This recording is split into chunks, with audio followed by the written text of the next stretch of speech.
Okay, let's talk Black Forest. This is one of the more interesting realms because it has three full packages, each of which can be built as a dedicated archetype, but they're also designed in a way that allows them to be mixed and matched and really opens up the deck building possibilities. Along with some really powerful utility cards, the deck building can get really interesting. But let's take a look at each of the full individual archetypes. So we have spiders, which is typically more of an aggressive archetype, but can build towards a combo finisher that we'll discuss. Darkwood, which is a very board-based mid-range strategy, and then Jotun, Brink of Madness, which is a stall combo finish style deck. So let's look at the spiders first. So they're all designed around the intimidate keyword. Intimidate means that opposing creatures with less than 3 attack can't block this. So say you attack with this hungry spider, and your opponent has several creatures they could block with, but all of their creatures have 1 or 2 attack. This essentially becomes unblockable. So the whole archetype is kind of designed around getting these intimidate creatures out, powering them up, and then lowering your opponent's creatures' attack values to stop them from being able to block. So we have cards like Queen of Spiders, which whenever a spider attacks, you give enemy creatures -1, -0 until the end of turn.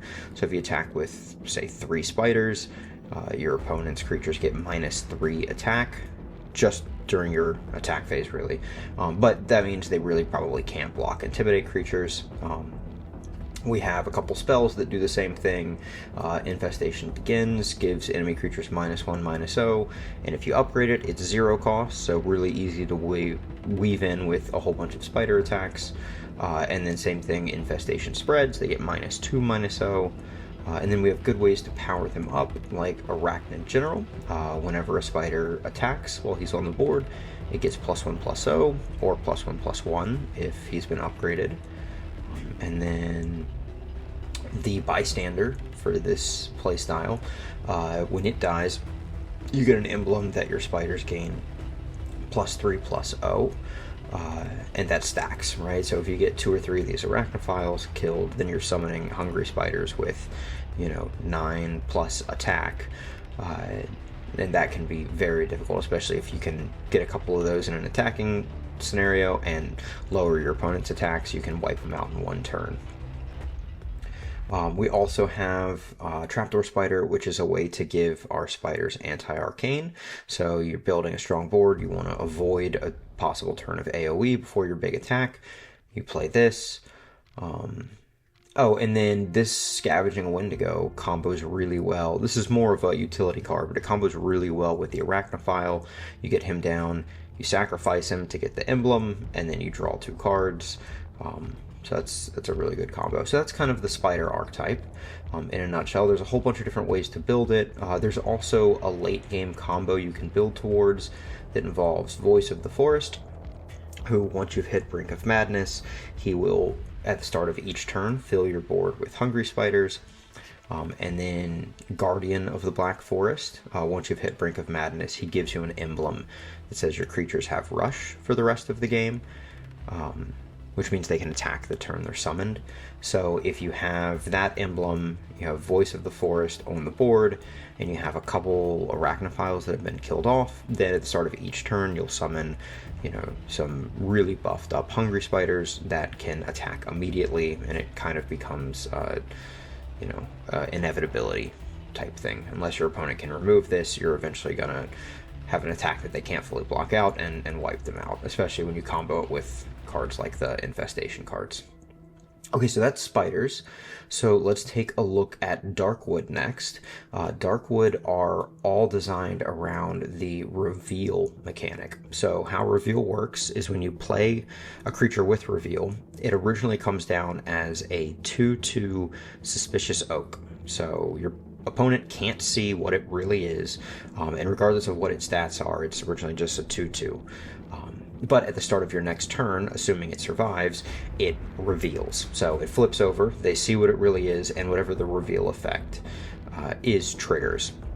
So the deal with these is you're losing a turn of tempo. So typically they're overstatted and their effects are overly powerful for their cost. So Infested Darkwood is a 1 mana 3/3, and it gives your enemy creatures -1/-0. And then on death it summons a Hungry Spider.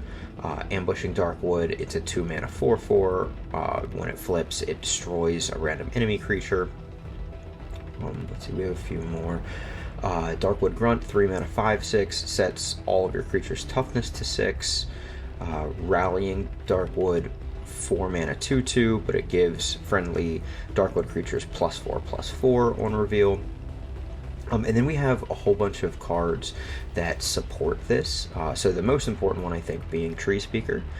It triggers your creature's reveal effects immediately on play. So now you don't have that tempo loss, and your Dark would become extremely powerful as long as you can protect this guy and keep him alive. Similarly, Surging Growth Darkwood, when a creature reveals, give it +2/+1 or +3/+2 on upgrade. Which is really powerful. If you combine a few of these, you have a couple Darkwood on the board, you have a Tree Speaker and a Surging Growth Darkwood, and you play down a Rallying Darkwood, and all of a sudden you have a board of 10/10s, right? It can be very, very intimidating, and when you combine that with something like Spell Shield, so give them anti-arcane, and then come in for a really big swing, it can be devastating. So that's kind of the Darkwood package in a nutshell. And then the last thing is the Jotun package. So this is all built around Brink of Madness. So there's a handful of Jotun cards. There's the big one being Motor. When he's summoned, when Brink of Madness triggers, he summons a copy of himself and then gives all your friendly Jotun +3/+3. We have Jotun Rampager. When Brink of Madness triggers, you give it +5/+5 and Bleed Through. So Bleed Through means when it's blocked, whatever damage would spill over goes directly to the opponent. So you attack for 6, say, your opponent's blocker only has 2 defense, you would do 4 to the opponent. And Brink of Madness, I can't remember if I brought this up before, but Brink of Madness triggers when Sanity reaches 4. So you start with 12 Sanity. At the start of each turn, your Sanity ticks down, and you gain additional mana. When Sanity hits 0, the game ends, if it's lasted that long. And when it hits 4, all Brink of Madness triggers trigger. So any creatures on the board with Brink of Madness, it immediately triggers when the Sanity lowers, or if Sanity's already at 4 or lower, whenever you play a card that has Brink of Madness, it basically acts as an on-summon effect. We have Fortune of the Forest, which Brink of Madness draws 2 cards.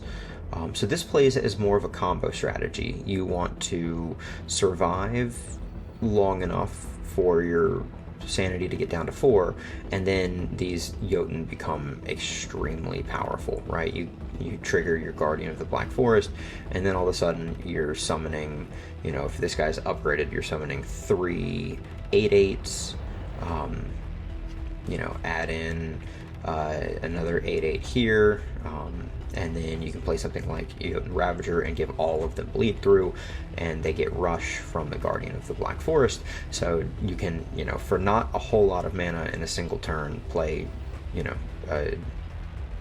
an attack that can wipe out the opponent. There's also some utility cards that couple with this really well. So Branches Restrict the Light allows you to intentionally lower your Sanity. So you can only do it once per turn, but that means the following turn you'll get additional mana, and it's bringing you closer to Brink of Madness. And then the Light Through the Branches allows you to raise your opponent's Sanity, which means the next turn they'll start with less mana. So it allows you to race towards your goal and kind of stall your opponent while you're trying to get there. And then we also have some survivability tools. There's Essence of the Darkwood.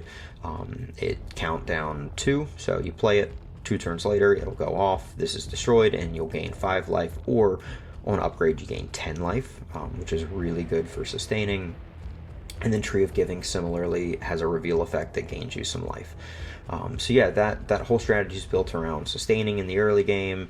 You play a couple, say, Darkwood or Spiders to just kind of control the board or keep your opponent from overwhelming you.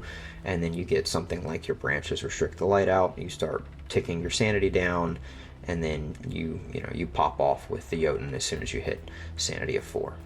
So that's the 3 major archetypes for the Black Forest realm.